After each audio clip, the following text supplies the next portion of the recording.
Big boss Kannada season 11 ಆರಂಭವಾಗಿ 100 ದಿನಗಳಾಗಿವೆ. ಫಿನಾಲೆಗೆ 3 ವಾರಗಳು ಇರುವಾಗಲೇ ಮನೆಯಲ್ಲಿ ಉಳಿದುಕೊಳ್ಳಲು ಸ್ಪರ್ಧಿಗಳು ಹೆಣಗಾಡುತ್ತಿದ್ದಾರೆ. ಪ್ರತಿಯೊಬ್ಬರಿಗೂ ಟಾಸ್ಕ್ಗಳು ಬಹಳ ಮುಖ್ಯ.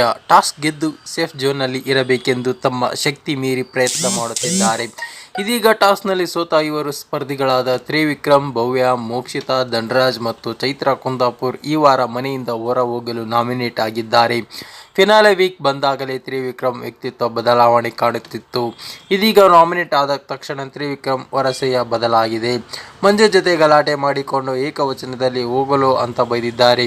ಟಾಸ್ಕ್ ವಿಚಾರದಲ್ಲಿ ತ್ರಿವಿಕ್ರಮ್ ಅವರನ್ನು ಮಂಜು ಉಳಿಸಿಕೊಳ್ಳದೆ ಹೊರಗಿಟ್ಟರು ಎಂಬ ಕಾರಣಕ್ಕೆ ಈ ವಿಚಾರವಾಯಿತು. ಧನರಾಜ್, ತ್ರಿವಿಕ್ರಮ್ ಮತ್ತು ಮಂಜು ಮಧ್ಯೆ ಚರ್ಚೆ ನಡೆಯಿತು.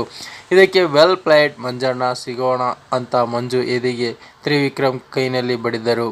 ಇದಕ್ಕೆ ಮಂಜು ಕೈ ಎತ್ತಿ ನನ್ನ ಬಳಿ ಮಾತನಾಡಬೇಡಿ ಎಂದಿದ್ದಾರೆ. ಜೊತೆಗೆ ತ್ರಿವಿಕ್ರಮ್, ನೀವು ನಾಮಿನೇಟ್ ಮಾಡಿದ್ದು ನನಗೆ ಬೇಜಾರಿಲ್ಲ, ಗೌತಮಿ ನಂದು ಮಂಜುದು ಮಾತಷ್ಟೇ ಎಂದು ಹೇಳಿದ್ದಾರೆ.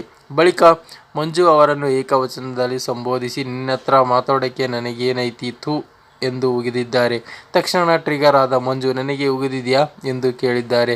ತ್ರಿವಿಕ್ರಮ್, ನನ್ನಿಷ್ಟ, ನಾನು ಉಗಿದುಕೊಳ್ಳುತ್ತೇನೆ, ನಿನಗೆ ಉಗಿದ್ನಾ, ನಿಂಗೆ ಉಗಿದ್ರೆ ಮಾತನಾಡು ಮಂಜು, ಅಷ್ಟು ಶಾಕ್ ಆಗಿದೆಯಾ, ನಾಮಿನೇಷನ್ ಆದ ಕೂಡಲೇ ಅಲ್ಲಾಡುತ್ತಿದ್ದೀಯಾ, ನೋಡಿದ್ದೀನಿ ನಡಿಯೋ ಲೋ, ನಿನಗೆ ಅವನನ್ನು ಕಂಪೇರ್ ಮಾಡಿದರೆ ಬೆಸ್ಟ್. ತ್ರಿವಿಕ್ರಮ್ ವ್ಯಕ್ತಿತ್ವದ ಬಗ್ಗೆ ನೀನು ನನ್ನ ಹತ್ರ ಮಾತಾಡಿದ್ದೀಯಾ ಏನೋ, ಹೋಗಲೇ ಆಯಿತು ಹೋಗಲೇ ಮಂಜು, ಥ್ಯಾಂಕ್ ಯು ಸೋ ಮಚ್. ಇಷ್ಟೆಲ್ಲ ಚರ್ಚೆ ನಡೆದಿದ್ದು ನಾಮಿನೇಷನ್ ಟಾಸ್ಕ್ ಬಳಿಕ. ನಾಮಿನೇಷನ್ ಟಾಸ್ಕ್ ಅನ್ನು ಬಿಗ್ ಬಾಸ್ ನೀಡಿದ್ದರು.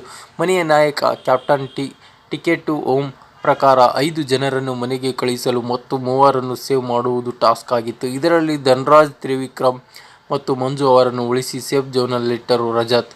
ಮಿಕ್ಕ 5 ಟಿಕೆಟ್ ಟು ಹೋಮ್ ನಾಮಫಲಕ ನೀಡಿದರು. ಇದರ ಅನುಸಾರ 5 ಮಂದಿಗೆ ಬಿಗ್ ಬಾಸ್ ನಾಮಿನೇಷನ್ ಟಾಸ್ಕ್ ಅನ್ನು ನೀಡಿದ್ದರು. ಈ ನಾಮಿನೇಷನ್ ಟಾಸ್ಕ್ 5 ಸುತ್ತಿನಲ್ಲಿ ನಡೆದಿತ್ತು. ಪ್ರತಿಯೊಂದು ಸುತ್ತಿನಲ್ಲಿ ಗೆದ್ದವರು ಸೇಫ್ ಝೋನ್ಗೆ ಬರಬೇಕಿತ್ತು. ಅಲ್ಲಿಂದ ಒಬ್ಬರನ್ನು ಟಿಕೆಟ್ ಟು ಹೋಮ್ಗೆ ಕಳಿಸಬೇಕಿತ್ತು. ಅಷ್ಟು ಸುತ್ತಿನಲ್ಲಿ ತ್ರಿವಿಕ್ರಮ್ ಬಿಟ್ಟು ಮತ್ತೆಲ್ಲರೂ ನಾಮಿನೇಷನ್ ಟಾಸ್ಕ್ ಆಡಲು ಬದಲಾವಣೆ ಆಗಿದ್ದರು. ಆದರೆ ತ್ರಿವಿಕ್ರಮ್ ಮಾತ್ರ ತನ್ನದೇ ಕಾರಣ ಹೇಳಿಕೊಂಡು ಅದು ಹೇಗೋ ಉಳಿದು ಬಿಟ್ಟರೆ, ಆದರೆ ತಾನೊಂದು ಬಗೆದರೆ ದೈವವೊಂದು ಬರೆದಂತೆ ಎಂಬಂತೆ ಕೊನೆಯ ಸುತ್ತಿನಲ್ಲಿ ಗೌತಮಿ ಟಾಸ್ಕ್ ಗೆದ್ದರು. ಈ ಸೇಫ್ ಝೋನ್ನಲ್ಲಿರುವ ಮಂಜು, ಹನುಮಂತು ಮತ್ತು ತ್ರಿವಿಕ್ರಮ್ ಮಧ್ಯೆ ಯಾರೂ ಕೂಡ ಹೊರ ಹೋಗಲು ಒಪ್ಪುವುದಿಲ್ಲ. ಬಿಗ್ ಬಾಸ್ ಹೇಳಿದಂತೆ ಗೌತಮಿ ಅವರೇ ಯಾರು ಹೊರಬೇಕೆಂದು ಆಯ್ಕೆ ಮಾಡಿದಾಗ ತ್ರಿವಿಕ್ರಮ್ ಅವರನ್ನು ಹೊರಗಿಟ್ಟರು. ಇದರಿಂದ ತ್ರಿವಿಕ್ರಮ್ ಈ ವಾರ ಮನೆಯಿಂದ ಹೊರ ಹೋಗಲು ನಾಮಿನೇಟ್ ಆಗಿದ್ದಾರೆ. ನಾಮಿನೇಟ್ ಆದ ಬಳಿಕ ತ್ರಿವಿಕ್ರಮ್ ನಡೆದುಕೊಂಡ ರೀತಿಯಲ್ಲಿ ಬಿಗ್ ಬಾಸ್ ವೀಕ್ಷಕರು ಸೋಷಿಯಲ್ ಮೀಡಿಯಾದಲ್ಲಿ ಖಂಡಿಸಿದ್ದಾರೆ. ಕೊಟ್ಟಿರುವ ರೀಸನ್ ಅನ್ನು ಸ್ಪೋರ್ಟಿವ್ ಆಗಿ ತೆಗೆದುಕೊಳ್ಳೋದು ಇಷ್ಟೊಂದು ಹುರ್ಕೊಂಡಿದ್ದು ಸರಿಯಲ್ಲ, ತ್ರಿವಿಕ್ರಮ್ ಕಡೆಯಿಂದ ಇದನ್ನು ನಿರೀಕ್ಷಿಸಲಿಲ್ಲ ಎಂದು ಬರೆದುಕೊಂಡಿದ್ದಾರೆ.